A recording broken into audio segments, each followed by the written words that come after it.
Salut créateur et bienvenue à toi pour un nouveau tuto sur la chaîne Sans création, zéro défi. Alors aujourd'hui, je vais essayer de te montrer comment dessiner notre boule de poil préférée facilement et ce sous plusieurs angles comme un vrai caractère designer. Pour pouvoir notamment t'approprier ce personnage, mais aussi pour comprendre ce mode opératoire qui te permettra par la suite, avec un peu d'entraînement, de dessiner tes personnages préférés dans n'importe quelle position. Alors si tu es prêt, en route pour croquer cette boule de poil.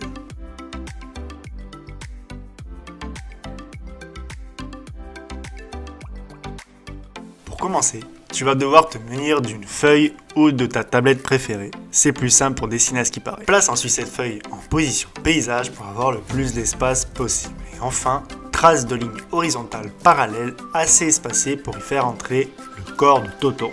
Ensuite, pour être plus précis et reproduire sa morphologie à la perfection plusieurs fois sur ta feuille, je vais te conseiller de prendre des mesures avec une règle comme je te montre ici. Ces 4 points te donnent la silhouette en forme d'œuf que peut avoir Totoro. Maintenant, tu vas devoir relier ces 4 points par des arcs de cercle. Applique-toi pour qu'ils soient parfaitement symétriques et n'hésite pas à séparer en deux par un axe vertical comme je fais ici, ça t'aidera beaucoup par la suite. Reproduis la même chose avec les 2 points du haut en les reliant avec un arc de cercle également. Nous allons maintenant placer la base de sa tête. Et pour ça, tu vas devoir, comme je le fais ici, tracer une nouvelle ligne horizontale. Grâce à ce trait, nous allons pouvoir aussi placer son ventre qui a une forme de noisette. Et encore une fois, pour garder cet esprit de précision, trace 2 lignes perpendiculaires au point qu'on a pu voir précédemment. Ça fait beaucoup de lignes de construction, je te l'accorde, mais tout le monde y passe pour créer ses propres personnages. C'est une base dont personne ne peut échapper, à part bien sûr les professionnels et encore. Maintenant que notre structure est établie, nous allons pouvoir former notre noisette. Pour la base supérieure, utilise une nouvelle fois un arc de cercle parfaitement symétrique pour rejoindre les 2 dernières lignes. Crée ensuite un petit point sur la ligne symétrique pour déterminer la base inférieure du ventre et on repart encore une fois avec nos arcs de cercle pour rejoindre ce dernier point. Prends ton temps, n'hésite pas à revenir sur tes tracés et recule-toi pour voir que rien ne cloche sur ta structure. Dessiner, c'est pas une course et chaque petit détail compte pour l'aspect visuel de ton personnage.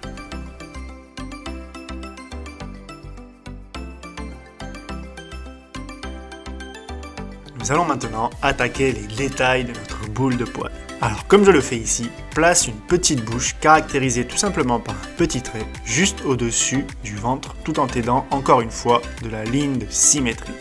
Pour le nez, c'est la même chose. Sers-toi de cette même ligne pour le séparer en deux à la perfection et place-le pile entre la bouche et le haut de la tête. Maintenant, on va pouvoir voir le placement des yeux qui est extrêmement important pour chaque personnage. C'est la première partie que tout le monde regarde et si c'est bancal, tout le reste n'aura servi à rien. Alors pour les placer, crée une ligne horizontale un poil au-dessus du nez, comme je le fais ici pour leur donner la même hauteur. Pour ce qui est de la largeur, place 2 nouvelles lignes de construction verticales parfaitement symétriques. Et n'hésite pas encore une fois à te servir de ta règle pour être le plus précis possible. Ces tracés nous donnent finalement 2 croix qui nous donnent en toute logique le centre exact de l'œil. A vous de jouer pour lui créer les plus belles billes possibles, prenez votre temps. Placez ensuite sous les yeux 3 moustaches de chaque côté. Et maintenant, nous allons pouvoir voir le placement des oreilles. Sers-toi, comme je le fais sur mon dessin, des lignes de construction verticales utilisées précédemment pour les yeux. Pose la base en léger zigzag et crée-lui 2 pointes ovales partant légèrement vers l'extérieur. Place ensuite sa fameuse feuille sur le sommet de son crâne pour le protéger de la pluie. Et pour en terminer avec la construction de notre premier Totoro, nous allons bien sûr devoir lui rajouter des bras. Ici, rien de plus simple, nous allons les coller au corps. Place tout d'abord une ligne horizontale entre la bouche et le haut du ventre pour donner la hauteur des épaules. Et place ensuite une nouvelle ligne horizontale au-dessus de son nombril imaginaire car Totoro n'en a pas. Bon, tu commences à connaître la musique maintenant. Une fois que la structure est établie, nous allons pouvoir former les bras en arc de cercle de notre cher voisin. Peaufine une dernière fois tous les détails comme je le fais ici. Et bravo, tu viens de terminer la structure de notre premier Totoro.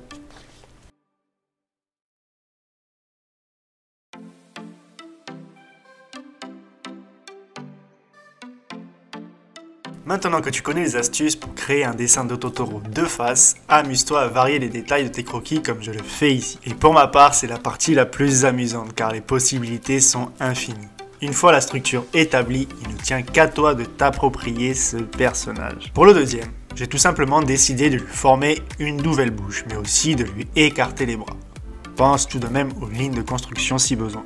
Et enfin, pour le troisième, j'ai décidé de garder une nouvelle fois cette même structure, mais en le plaçant cette fois de dos. Et comme tu le vois, c'est quelques détails à rajouter ou à effacer.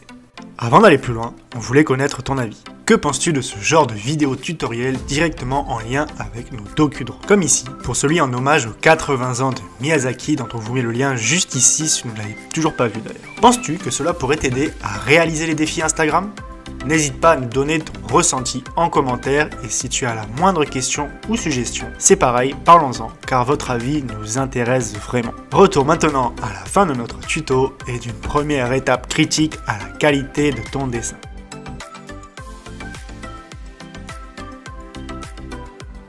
Maintenant que tu as réalisé de jolis croquis, il va bien sûr falloir remettre tout ça au propre, que ce soit pour le dessin traditionnel ou le dessin digital d'ailleurs. Il est toujours préférable de repasser son trait de structure pour un meilleur rendu, mais en même temps, ça te permet de trouver des détails que tu n'avais pas encore vus jusque-là.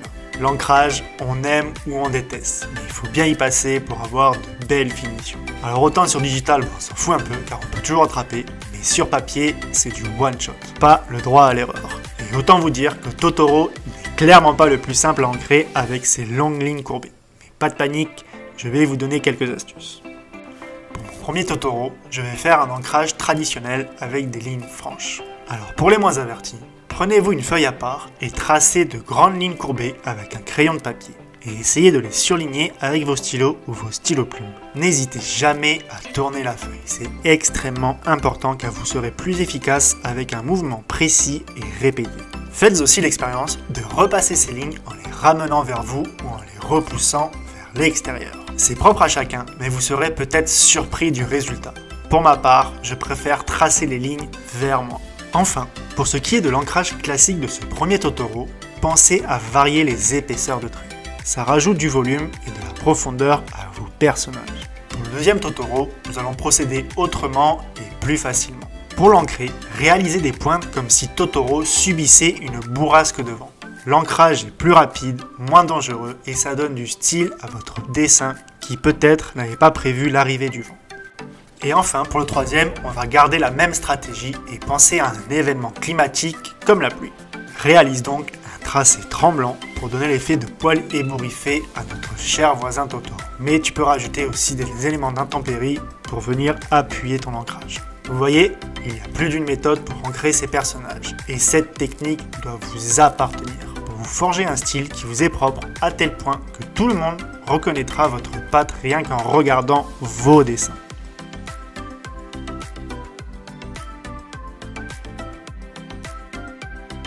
Pour la colorisation de Totoro, je ne vais pas m'étaler, car nous avons déjà traité ce sujet avec la vidéo d'Amelie sur les dégradés, je vous mets le lien juste ici si ça vous intéresse. Pour ma part, j'espère que ce petit tuto vous aura plu, moi en tout cas j'y ai pris beaucoup de plaisir.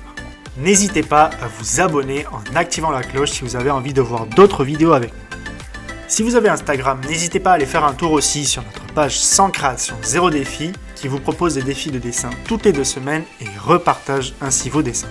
Merci à tous pour votre temps et n'oubliez pas que sans création, il n'y a aucun défi.